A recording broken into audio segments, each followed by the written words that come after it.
Baik, kita beralih ke Pelabuhan Bakauheni. Selamat sore Tera, bagaimana kondisi kepadatan kendaraan di Pelabuhan Bakauheni pada sore ini?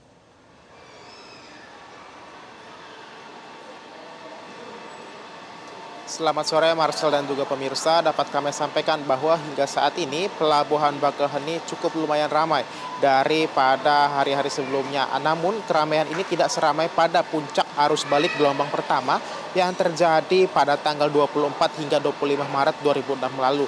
Namun walaupun tidak seramai yang pertama, sejak pantauan kami, sejak dari pagi hingga sore ini tetap ada yang berdatangan baik kendaraan maupun juga penumpang perjalan kaki. Namun untuk kendaraan yang ada di Dermaga 7 maupun juga di Dermaga 1, hingga saat ini keduanya sama-sama tidak memenuhi kantong parkir saat mereka antri untuk masuk ke kapal seperti itu. Dan juga untuk di penumpang pejalan kaki, kami akan coba menunjukkan saat ini kondisi real time-nya di penumpang pejalan kaki yang ada di Dermaga 7 saat ini sedang akan menunggu waktu untuk bisa masuk ke dalam KMP Portling 3 yang baru saja bersandar beberapa menit yang lalu. Dan bisa dilihat biasanya ketika di Dermaga 7 ini penuh, akan sampai barisan itu akan sampai ke depan. Namun ini hanya ada setengah barisan saja yang ada penumpang pejalan kakinya seperti itu.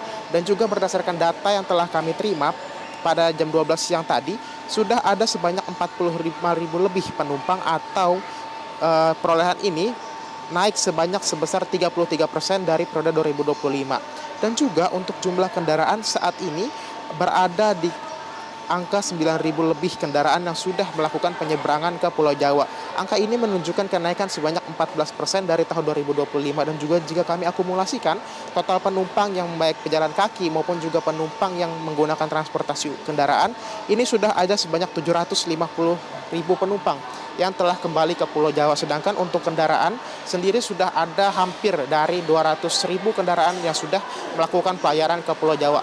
Secara umum, ASDP memprediksi bahwa masih ada sekitar 17% lagi penumpang yang saat ini belum kembali dari Pulau Sumatera menuju Pulau Jawa. Oleh karena itu, maka hari ini menjadi puncak terakhir arus balik di gelombang kedua yang diprediksi ASDP akan terjadi dari siang hingga malam nanti. Namun, sejak pantauan kami tidak ada kepadatan maupun juga penumpukan penumpang baik di kantong parkir dan juga di tempat tunggu pejalan kaki seperti itu. Dan juga berdasarkan informasi yang telah kami terima, ASDP akan memperlakukan sistem single ticketing terakhir pada hari ini hingga jam 23.59.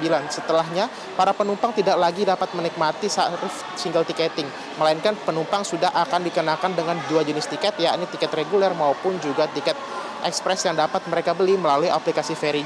Dan juga berdasarkan informasi yang telah kami terima, bahwa nanti malam sejak pukul 00.00 atau mulai tanggal 30 Maret 2026, Pelabuhan Bakauheni ini sudah dapat lagi melayani kendaraan-kendaraan besar seperti truk-truk membawa logistik maupun juga truk-truk bermuatan besar lainnya. Sehingga nantinya di tanggal 30 Maret 2026, Pelabuhan Bakauheni sudah berlangsung seperti normal. Seperti itu, tidak ada lagi pembedaan antara kendaraan yang hanya dapat diangkut tadinya, yaitu kendaraan roda 2, roda 4, dan juga transportasi umum yang di Pelabuhan Bakauheni, melainkan sejak nanti tanggal 30 Maret semuanya sudah bisa dari Pelabuhan Bakauheni, namun terbagi dermaganya, ada yang dermaga untuk truk-truk besar maupun juga untuk dermaga dari kendaraan-kendaraan kecil seperti itu. Dan juga berdasarkan informasi yang telah kami terima, untuk saat ini ASDP masih tetap menerapkan delay system di buffer zone 39B dan juga kilometer 20B untuk mencegah laju kendaraan apabila nanti terjadi kepadatan maupun juga terjadi adanya keramaian di jalan tol maupun di ruas jalan arteri menuju Pelabuhan Bakauheni Lampung. Sehingga nanti kami akan terus memantau sejak saat ini apakah nanti sore maupun malam akan terjadi kepadatan, mengingat saat ini masih ada sekitar 17% lagi penumpang yang akan kembali ke Pulau Jawa dari Pelabuhan Bakauheni Lampung.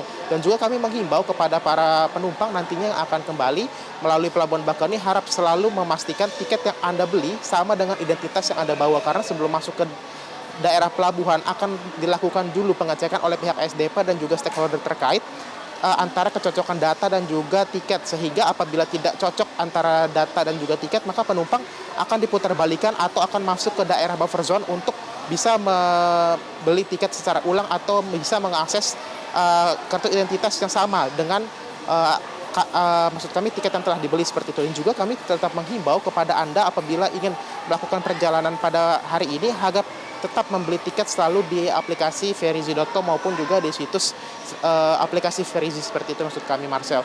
Untuk sementara demikian yang dapat kami sampaikan terkait informasi terkini di Pelabuhan Bakauheni Lampung. Kembali ke studio. Jelajahi cara baru mendapatkan informasi. Download Metro TV Extend sekarang.